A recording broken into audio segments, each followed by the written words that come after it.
Paano kung sabihin ko sa'yo na ang sakit na nararamdaman mo ngayon ang pinakamalakas mong sandata, na ang mismong bagay na nagpapabagsak sa'yo ay siya ring puwersang muling bubuo sa'yo. Bilang taong hindi niya kailanman inakala, karamihan sa mga lalaki ay nahihirapan sa paghihiwalay dahil hindi nila naiintindihan ang isang simpleng katotohanan. Ang sakit ay kapangyarihan kung marunong ka itong gamitin. Ngayon, nasa isang sangandaan ka, pwede mong hayaan na lamunin ka nito. O pwede mo itong gamitin para maging matatag na parang bato. Isipin mo, paano ba karaniwang nagre-react ang mga lalaki kapag iniwan sila ng babae? Nakiusap, nagmakaawa, pilit inaayos ang sirang relasyon. Sinasabi nila sa sarili, kung maiintindihan lang niya, babalik siya. Hindi. Hindi iyon gumagana dahil ang atraksyon ay hindi nakabatay sa paliwanag kundi sa damdamin. At kapag lalo kang nagmukhang desperado, lalo kang nawawalan ng dating. Pero ang lalaking tunay na nagwawagi, ibang-iba ang ginagawa. Siya'y naglalaho, siya'y muling bumabangon, siya'y nagbabago. Hindi lang siya basta nag-no contact. Nagiging palaisipan siya, nagiging lalaking akala ng babae ay hinding-hindi niya mawawala. At pagdating ng oras na ma-realize niya ito, huli na ang lahat. Hindi lang ito tungkol sa pagdedma sa kanya. Ang no contact ay hindi pasibong kilos kung saan tahimik ka lang, umaasang siya ang unang lalapit. Hindi. Ito ay isang tahimik na digmaan at ang larangan ng labanan ay nasa isipan niya. Bawat segundo ng pagkawala mo ay binhi ng pagdududa na naitanim sa utak niya. Tama ba ang desisyon ko? Bakit hindi niya ako hinahabol? Nakapag-move on na ba siya? Hindi mo siya binablock dahil galit ka. Hindi ka naglalaho para lang maglaro. Gumagawa ka ng estratehiyang malamig, kalkulado. At kapag siya'y lumingon muli, hindi na niya makikilala ang lalaking nasa harap niya. At doon siya tatamaan ng pagsisisi, parang hampas ng dambuhalang alon.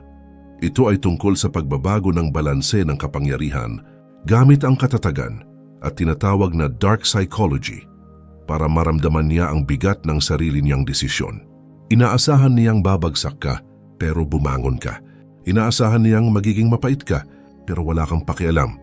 Inaasahan niyang maiiwan ka pero nilampasan mo siya ng husto na pati siya'y napapaisip kung tunay ka ba talagang nakilala niya. At sa sandaling iyon, mararamdaman niya ang hiwalayan ng 10 beses na mas matindi kaysa sa naranasan mo. Kung sawa ka ng magdusa, kung handa ka ng tigilan ang paghihintay sa kanya at simulan ang pagbabago mo, pindutin ang like button, mag-subscribe, i-on ang notifications at mag-comment sa ibaba. Ang sakit ko ang siyang nagbibigay sa akin ng kapangyarihan. Ngayon, magsimula tayo. Option 2. Mas maikli at mas pino, paano kung sabihin ko sa iyo na ang sakit na nararamdaman mo ngayon ay ang pinakamalakas mong sandata? Ang mismong bagay na sumisira sa iyo ay siya ring puwersang muling bubuo sa iyo bilang taong hindi niya inakala. Karamihan sa mga lalaki ay nahihirapan pagkatapos ng hiwalayan dahil hindi nila alam ang isang simpleng katotohanan. Ang sakit ay kapangyarihan kung marunong kang gamitin ito. Ngayon, nasa sangandaan ka. Pwede mong hayaan na lamunin ka nito o pwede mo itong gamitin para maging matatag. Isipin mo ang karaniwang reaksyon kapag iniwan ng babae ang lalaki. Nakikiusap, nagmamakaawa, pilit inaayos ang sirang relasyon. Sinasabi nila, kung maiintindihan lang niya, babalik siya. Pero hindi iyon gumagana. Dahil ang atraksyon ay hindi nakabatay sa paliwanag kundi sa damdamin. At habang lalo kang nagiging desperado, lalo kang nawawalan ng dating. Pero ang lalaking nagtatagumpay, ibang-iba ang ginagawa. Siya'y naglalaho, muling bumabangon, nagbabago. Hindi lang siya basta nag-no contact. Nagiging palaisipan siya, ang lalaking inakala niyang hindi mawawala. At kapag na-realize ng babae ang pagkakamali niya, huli na ang lahat. Hindi lang ito basta pagdeadma. Ang no contact ay hindi pasibong taktika kung saan naghihintay ka lang. Hindi. Isa itong tahimik na digmaan at ang larangan ng labanan ay nasa isip niya. Bawat segundo ng pagkawala mo ay nagtatanim ng pagdududa. Tama ba ang desisyon ko? Bakit hindi niya ako hinahabol? Nakapag-move on na ba siya? Hindi mo siya binablock dahil galit ka at hindi ka naglalaho para lang maglaro. Gumagawa ka ng estratehiyang malamig at kalkulado. At sa oras na lumingon siya, hindi na niya makikilala ang taong nasa harap niya. At doon siya tatamaan ng matinding pagsisisi. Ito ay tungkol sa pagbabago ng balanse ng kapangyarihan. Gamitin mo ang katatagan at disiplina para maramdaman niya ang bigat ng desisyon niya. Inaasahan niyang babagsak ka, pero bumangon ka. Inaasahan niyang magiging mapait ka, pero wala kang pakialam. Inaasahan niyang maiiwan ka, pero nilampasan mo siya ng husto, na pati siya ay nagdududa kung tunay ka ba talagang nakilala niya. At sa sandaling iyon, siya ang mas masasaktan ng 10 ulit kaysa sayo. Kung sawa ka na sa paghihirap, kung handa ka ng tigilan ang paghihintay at simulan ang pagbabago mo, pindutin ang like button, mag-subscribe, i-on ang notifications at mag-comment sa ibaba. Ang sakit ko ang nagbibigay sa akin ng kapangyarihan. Ngayon, magsimula tayo. Ang pagbaliktad ng emosyon. Gawing lakas ang sakit ngayon, parang pasan mo ang bigat ng mundo. Ang mga alaala, ang mga paano kung ang paulit-ulit na eksena ng bawat usapan at pagkakamali, nakakasakal. Gigising kang siya ang iniisip. Matutulog ka na siya pa rin ang nasa dibdib mo. Pero paano kung sabihin ko sa'yo hindi kalaban ng sakit na to? Ito ang pinakamalakas mong sandata. Karamihan ng lalaki bumabagsak sa harap ng heartbreak. Nilulunod nila ang sarili sa bisyo. Inom, walang saysay na fling, walang katapusang pag-scroll, anumang pampamanhid ng sakit. Nakikiusap, nagmamakaawa, hinahabol, iniisip na kung masasabi lang nila ang tamang salita, babalik siya. Hindi iyon gumagana dahil ang atraksyon ay hindi tungkol sa luhika, kundi sa damdamin. Habang mas desperado ka, mas nawawala ang halaga mo. Pero ang isang matatag na lalaki hindi tinatakbuhan ng sakit. Hindi niya hinahayaan na lamunin siya. Kinukuha niya ito at ginagawang lakas. Isipin mo ang isang espada na pinoforge. Hindi ito nabubuo ng walang apoy, walang pressure at walang hampas. Nasa apoy ka ngayon at ang gagawin mo pagkatapos nito ang magpapasya kung lalabas kang mas matatag o tuluyang abo. Ang sakit ay enerhiya at ang enerhiya kapag nakontrol ay dalisay na kapangyarihan. Bawat emosyon, galit, lungkot, pagsisisi, pwede mong gamitin.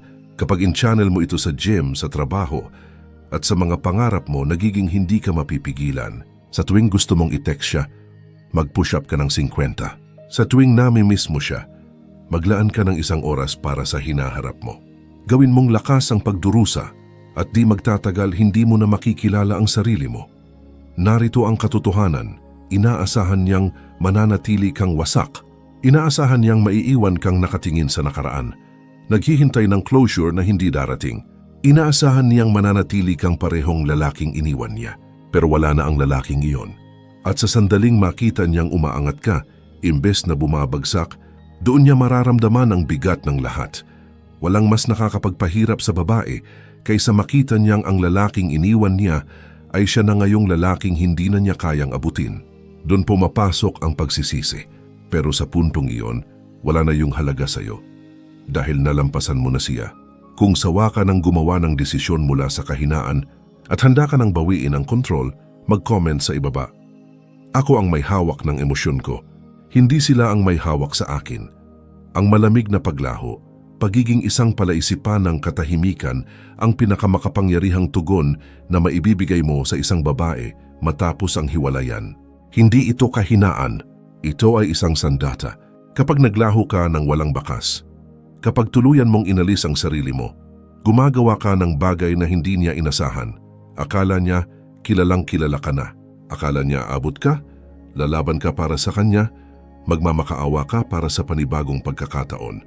Kapag hindi mo ginawa iyon, doon siya magsisimulang magtanong sa lahat ng bagay. Karamihan sa mga lalaki pumapalpak sa no contact dahil hindi sila lubusang committed dito.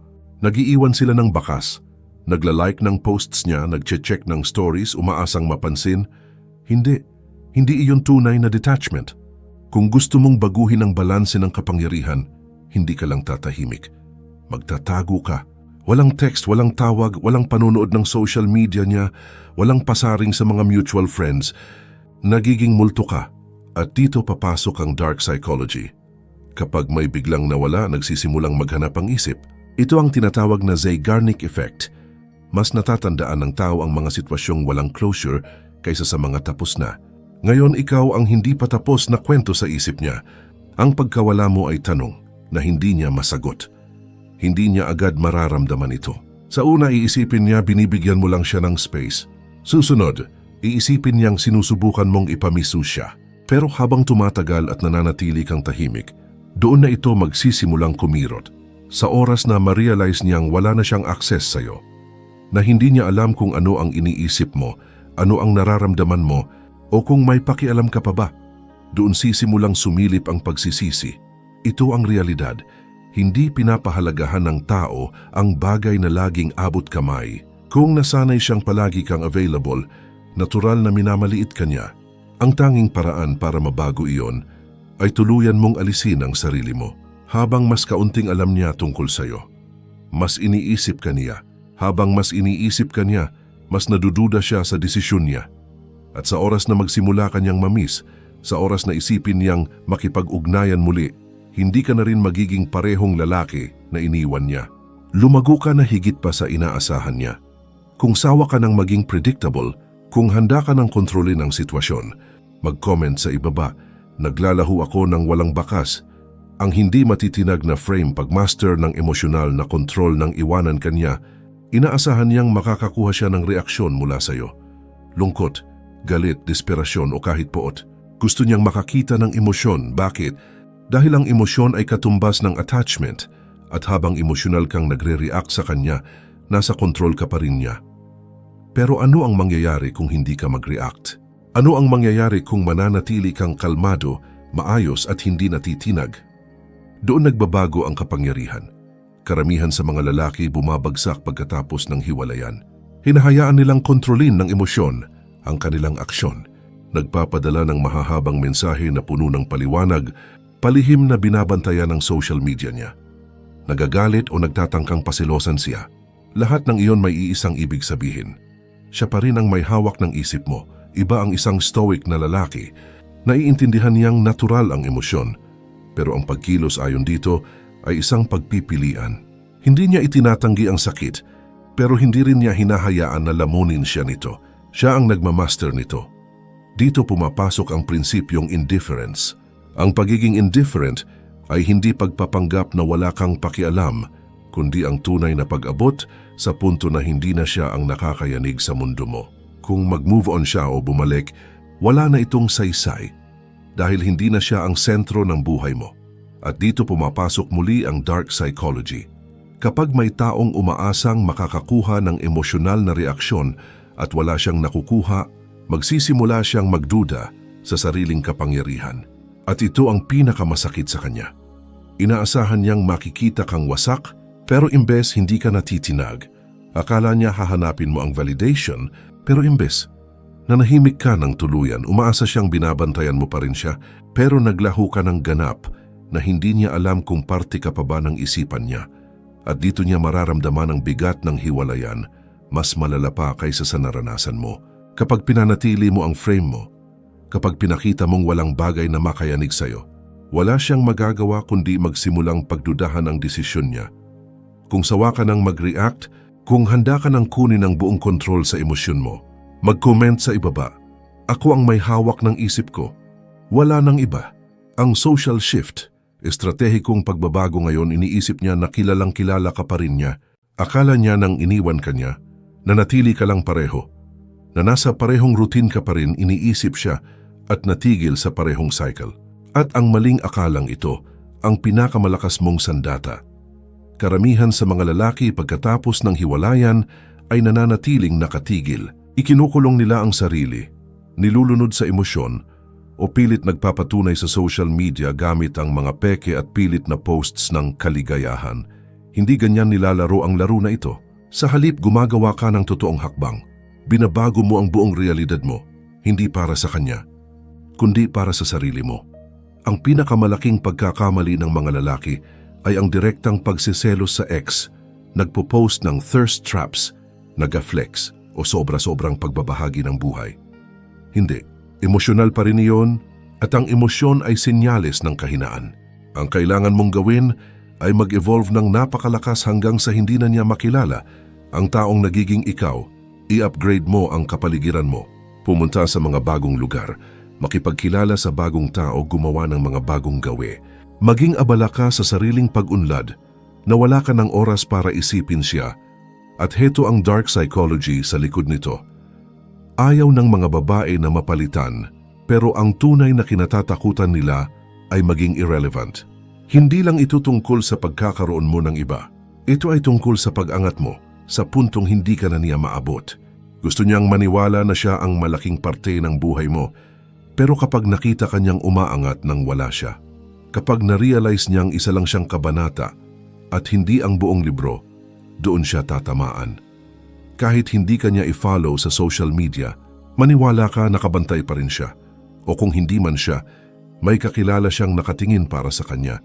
Bawat galaw mo, bawat maliit na pagbabago sa enerhiya mo, umaabot pa rin iyon sa kanya. At kapag ang bersyon ng sarili mong kilala niya ay wala na, doon niya mararamdaman ang kawalan. Dahil hindi na ang tanong ay, nami-miss niya ba ako? Kundi, paano siya naka-move on ng ganito kabilis? At sa oras na pumasok sa isip niya ang tanong na iyon, magsisimula siyang habulin iyon. Kung sawa ka na sa pamumuhay sa nakaraan, kung handa ka ng maging lalaking hindi na niya kayang abutin, mag-comment sa ibaba, lumalagpas ako sa nakaraan ko. Ang lakas ng kawalang pakialam. Walang galit, walang pag-ibig, wala lang ang kabaligtaran ng pag-ibig ay hindi galit. Ito ay kawalang pakialam. Karamihan sa mga lalaki, mali ang pagkakaintindi. Akala nila kapag ipinakita nila ang galit, pait, o kapag pilit nilang tinatagumpayan ang breakup, mapapatunayan nilang may halaga sila. Hindi. Emosyon pa rin iyon at habang may emosyon ka, nasa kanya pa rin ang kapangyarihan. Hanggat may nararamdaman ka, pag-ibig man, galit o pagkabigo, hawak ka pa rin niya. Sa bawat reaksyon mo, kahit negatibo, pinapatibay mo lang ang ideya na mahalaga pa rin siya at doon nananatili ang kontrol niya. Ang isang stoic na lalaki, hindi nasasayang ang oras sa mga bagay na wala na sa kontrol niya. Pinili niyang umalis at tinatanggap mo yon. Hindi dahil mahina ka, kundi dahil ayaw mong kontrolin ka ng kahit ano maliban sa sarili mong isipan. Isipin mo ito, kung makita kanyang galit, alam niyang may pakialam ka pa rin. Kung makita kanyang nagyayabang, alam niyang iniisip mo pa rin siya. Pero kung makita kanyang walang pakialam, parang hindi siya kailanman naging bahagi ng buhay mo, parang isa lang siyang karaniwang tao. Doon niya mararamdaman ang hiwalayan ng mas malala pa kaysa sa naranasan mo. Bakit? Dahil inaasahan ng mga babae na magre-react ang lalaki. Inaasahan nila ng drama, ng habol, ng emosyon kapag wala silang nakukuha. Kapag para bang wala silang halaga, doon nagsisimula ang duda. Magsisimula siyang magtanong, mahalaga ba talaga ako sa kanya? Isa lang ba akong karaniwang karanasan?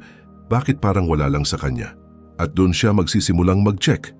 Mag-scroll sa social media mo, magtanong sa mga mutual friends, maghanap ng kahit anong palatandaan na iniisip mo pa rin siya.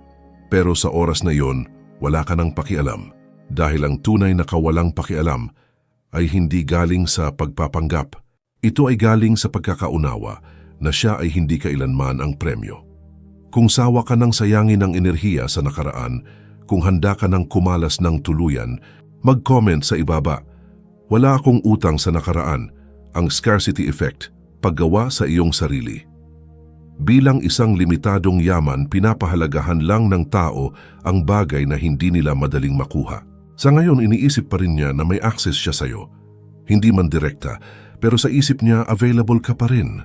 Iniisip niya na kapag naisipan niyang makipag-ugnayan, sasagot ka. Na kapag nagpakita siya ng kaunting interes, babalik ka agad. Hanggat ganoon ang paniniwala niya, hindi niya mararamdaman ang pagkawala mo. Karamihan ng mga lalaki pagkatapos ng hiwalayan ay nananatiling available. Hindi sila humahabol, pero hindi rin sila tuluyang naglalaho. Nananatili silang nakabitin, nag-iiwan ng bukas na pintuan, o tumutugon sa mga breadcrumbs niya. Iniisip na senyalis yon na gusto niyang bumalik. Hindi. Hindi iyon kapangyarihan. Iyon ay kahinaan na nakabalat kayo bilang pag-asa. Kailangan mong maintindihan ang isang bagay. Ang laging available ay hindi kailanman pinapahalagahan. Kapag iniisip niyang palagi kang magiging opsyon, wala siyang dahilan para maramdaman ang pagkawala mo. Sa sandaling ma-realize niyang tuluyan na siyang nawalan ng access sa'yo, doon magsisimula ang pagsisisi. Kaya't hindi ka lang basta nag-no contact, ginagawa mong limitado ang sarili mo sa lahat ng paraan. Hindi ka lang basta hindi nagre-reply, nagiging unreachable ka. Hindi ka na pumupunta sa parehong mga lugar, hindi ka na parte ng mundo niya. Kapag sinubukan ka niyang hanapin, ang makikita niya ay espasyong bakante kung saan ka dati naroroon. At heto ang psychological twist. Gusto ng tao ang hindi nila makuha. Likas ito, ang scarcity ay lumilikha ng demand. Noong palagi kang nandyan, may luxury siyang balewalain ka. Pero ngayon misteryo ka na. Bihira. At bigla niyang iniisip kung tunay ka ba talagang naging kanya. Kapag na-realize niyang hindi na libre ang atensyon mo, hindi na opsyon ang presensya mo, at baka tuluyan ka na niyang nawala, doon niya mararamdaman ang hiwalayan ng 10 beses na mas matindi kaysa sayo. Kung sawa ka na sa pagiging opsyon, kung handa ka nang maging hindi mapalitan, mag-comment sa ibaba. Ako ay isang pribilehiyo, hindi isang opsyon. Ang mga banayad na paalala, pag-iiwan ng psikolohikal na trigger ang pagkawala ay hindi nangangahulugang makakalimutan. Sa katunayan, kapag tama ang ginawa, mas dadalhin ng isip niya ang alaala mo kaysa noong naroroon ka. Bakit? Dahil hindi kailanman nakakalimot ang isip sa mga kwentong walang ending. Ngayon, iniisip niya na mawawala ka lang ng tahimik. Akala niya na kapag hindi ka na niya nakikita, hindi ka na rin niya maiisip. Hindi ganon gumagana ito. Ang layunin mo ay mag-iwan ng mga banayad na psychological triggers, maliliit at didirektang paalala na nananatili ka sa kanyang subconscious kahit hindi ka kailanman nakikipag-ugnayan. At heto ang susi. Ginagawa mo ito ng effortless. Karamihan ng lalaki, sobra ang effort para patunayan na nakamove on na sila. Nagpo-post ng thirst traps, nagpapakita ng peking kaligayahan o sinusubukang pasilosa ng ex sa social media. Iyon ay emotional, iyon ay kahinaan. Ang tunay na lalaki, simple lang ang pamumuhay, pero sa paraan na nakakapagpamisteryo. Baka mag-post ka ng larawan, hindi para sa kanya, kundi bilang sariling dokumentasyon, pero nasa lugar na hindi ka pa niya nakikita, gumagawa ng bagay na hindi niya inasahan. Baka banggitin lang ng mutual friend, oo, iba na siya ngayon, busy sa sarili niya. At iyon na. Walang detalye, walang paliwanag. Sapat lang para magtanim ng binhi at ang binhi ay tutubo. Sa oras na magtanong siya, ano na kaya ang ginagawa niya? Sino ang kasama niya? Bakit parang nagbago siya? Panalo ka na. Ang kuryosidad ay napakalakas na emosyon at sa sandaling muli siyang maging curious tungkol sa'yo, wala na siya sa kontrol. Siya na ang magsisimulang maghanap ng palatandaan, mag-scroll sa profile mo, magtanong tungkol sa'yo, magtaka kung bakit hindi ka nagre-react, kung bakit hindi ka humahabol. Habang tumatagal, mas maraming espasyo ang nasasakop mo sa isip niya, pero sa puntong iyon, ang layo mo na at wala nang halaga ang kuryosidad niya sa'yo. Kung sawa ka na sa paghabol, kung handa ka nang siya naman ang humabol sa alaala mo, mag-comment sa ibaba. Ako'y nagiging hindi malilimutan. Ang reverse chase, hayaan siyang damhin ang iyong pagkawala ngayon, iniisip pa rin niya na siya ang may hawak ng lahat. Iniisip niyang dahil siya ang nagwakas, dahil siya ang unang umalis. Palagi ka nang nariyan, naghihintay sa likod. Hanggat ganoon ang iniisip niya, hinding-hindi niya mararamdaman ang pagkawala mo. Pero heto ang psikolohikal na sikreto, hindi mo siya hinahabol. Hinahayaan mong siya ang humabol sa puwang na iniwan mo. Karamihan ng lalaki nagkakamali, direktang humahabol o dituwirang nagpaparamdam. Nananatiling available? Nagla-like ng post. Nananatili sa paligid para lang mapansin. Yun ay kahinaan. Ang kailangan mong gawin ay kabaligtaran. Hindi ka lang basta umaalis, nagiging untouchable ka. At dito pumapasok ang dark psychology. Hindi tunay na nararamdaman ng babae ang hiwalayan noong nangyari ito. Nararamdaman niya lang ito kapag nawala na ang kapangyarihan niya sa'yo. Sa simula, kumpiyansa siyang babalik ka, pero habang lumilipas ang oras at nananatili kang tahimik, habang nakikita niyang umaangat ka imbes na bumagsak, nagsisimula siyang magduda, mali ba ang akala ko? Bakit hindi siya nakikipag-ugnayan? Nakapag-move on na ba talaga siya? At doon nagsisimula ang panik. Kapag nagsimula na siyang magtanong, kapag nagsimula na siyang mag-alala kung tuluyan ka na niyang nawala, doon siya magsisimulang humabol. Pero heto ang tunay na power move. Sa oras na ma-realize niyang nawala ka na, hindi mo na rin siya gugustuhin pabalik. Dahil sa lahat ng oras na akala niya ay hihintayin mo siya, ikaw ay nagle-level up. Gumaling ka, lumago ka, Naging lalaking hindi na nakatali sa nakaraan kundi bumubuo ng sariling kinabukasan. At ang irony, siya na ngayon ang nagsisisi. Siya na ang nakatingin sa telepono. Siya na ang nagtataka kung babalik ka pa. Pero hindi na. Dahil naging lalaking hindi na niya kayang maabot ang ikaw. Kung sawa ka na sa paghabol, kung handa ka nang siya naman ang humabol sa nawala sa kanya, mag-comment sa ibaba. Lumayo ako at siya ang sumusunod. Ang pagbabago ng kaisipan. Mula pagkawala hanggang kalayaan, karamihan sa mga lalaki ay tinitingnan ng breakup bilang isang pagkawala. Iniisip nilang may ninakaw sa kanila, na nawala ang the one at hindi na sila buo nang wala siya. Iyon ang pinakamalaking kasinungalingang ikinondisyon sa'yo. Ang hiwalayan ay hindi pagkawala, ito ay paglaya. Paglayo mula sa ilusyon, mula sa attachment, mula sa bersyon ng sarili mong naniwalang kailangan mo siya para maging buo. Sa sandaling hindi mo na ito tinitingnan bilang trahedya, kundi bilang pagbabagong anyo, lahat magbabago. Ang problema ay itinuro sa mga lalaki na kailangan nila ng babae para mapatunayan ang kanilang halaga, na ang pagpili sa kanila ang magbibigay ng tunay na saysay. Hindi, ang halaga ng isang lalaki ay nanggagaling sa kanya mismo, sa kanyang disiplina, layunin at kakayahang tumayo mag-isa. Sa oras na ilipat mo ang isip mo mula sa pagkailangan tungo sa pagiging, mula sa paghahabol tungo sa pag-akit, doon ka nagiging tunay na makapangyarihan. Tanungin mo ang sarili mo, bakit mo ibinigay ang kaligayahan mo sa kamay ng iba? Bakit mo inisip na isang tao lang ang may kapangyarihang tukuyin ang emosyonal mong estado? Ngayon na iyon nagtatapos, narito ang katotohanan. Hindi kanya kumukumpleto, nililihis kanya. At ngayon nang wala siya, napipilitan kang harapin ang sarili mo. Dito bumabagsak ang karamihan ng lalaki, pero dito rin umaangat ang malalakas.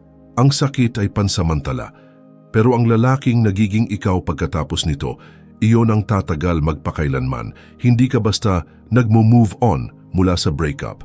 Lumalampas ka rito. Hindi mo hinahanap ang paghihiganti o sinusubukang pasilusan siya. Nilalampasan mo lang ang bersyon ng sarili mong dating. Nag-akala na kailangan mo siya. At sa sandaling tunay mong maintindihan ito, na walang tao, walang relasyon, walang pagkawala ang makakakuha ng kapangyarihan mo, doon ka nagiging untouchable. Kung sawa ka na sa pagtingin dito bilang pagkawala at handa ka nang yakapin ang sarili mong kapangyarihan, mag-comment sa ibaba. Kailangan ko ang sakit na ito para matagpuan ang aking lakas. Tanghuling hakbang.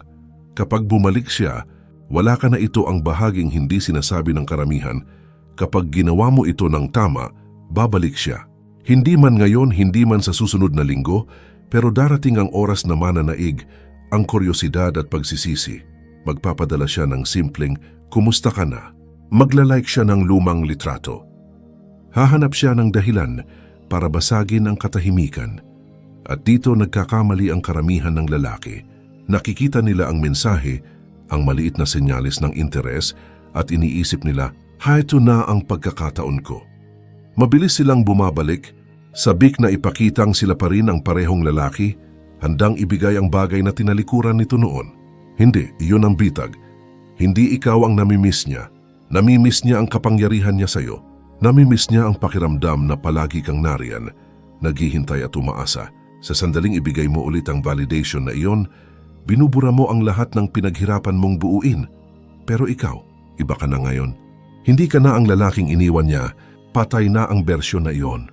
Ang bagong ikaw ay hindi na siya kailangan. Hindi mo na nga siya iniisip, kaya't kapag nakipag-ugnayan siya, nasa iyo ang desisyon. Pero ito ang realidad. Kung tatanggapin mo siya muli, sinasabi mong, hindi talaga ako nagbago. Kung papatulan mo ang laro niya, pinapatunayan mong, kontrolado mo pa rin ako. Pero kung mananatili kang detached, kung kikilalanin mo siya pero panandalian lang, kung sasagot ka ng kalmado at hindi apektado, doon niya marirealize na tuluyan ka na niyang nawala. Ang huling katotohanan, mula pagkawala hanggang kalayaan sinimulan mo ang paglalakbay na ito, na iniisip mong may nawala sa'yo, na may kinuha siyang bahagi ng pagkatao mo nang iniwan ka niya. Pero ngayon alam mo na ang totoo, wala siyang kinuha sa'yo, pinalaya ka niya, binigyan ka niya ng perpektong pagkakataon na muling buuin ang sarili mo, para maging bersyon ng sarili mong hindi lang nakakaakit ng babae, kundi naguutos ng respeto mula sa mundo. Hindi sinisira ng hiwalayan ang mga lalaki. Inilalantad nito sila. Ipinapakita nito kung saan mo inilagay ang halaga mo, kung saan ka kinulang ng disiplina, at kung saan ka umasa sa iba para sa pakiramdam ng sariling halaga. Sa sandaling makita mo iyon ng malinaw, sa sandaling mabawi mo ang kontrol, nagiging unstoppable ka. Hindi mo siya kailanman kinailangan. Isa lang siyang kabanata, hindi ang buong libro. Sa ngayon, marahil ramdam na niya ang bigat ng desisyon niya. Pinapanood ka niya, iniisip ka niya, nagsisisi siya. Pero heto ang irony, sa oras na tunay kanyang gustuhing bumalik, wala ka ng pakialam. Hindi ka na naghahabol sa nakaraan. Nilampasan mo na ang bersyon ng sarili mong minsang pumayag na makontento sa kanya. Kaya't magpatuloy ka, magtayo at mag-evolve. Dahil ang lalaking nagiging ikaw ngayon, hindi naghihintay kaninuman. Kung tapos ka na sa paghihintay, kung handa ka nang pumasok sa bago mong realidad, mag-comment sa ibaba, tuluyan niya akong nawala. Kung tumama sa iyo ang mensaheng ito, kung tapos ka na sa paglalaro ng maliit, mag-comment sa ibaba. Ako ay hindi mapipigilan at bago ka umalis, siguraduhing i-like ang video na ito. Mag-subscribe at i-on ang notifications para hindi ka makaligtaang muli ng isa pang aral. Manatiling malakas, manatiling nakatuon at huwag kalimutan. Ang kapangyarihan mo ay palaging iyo.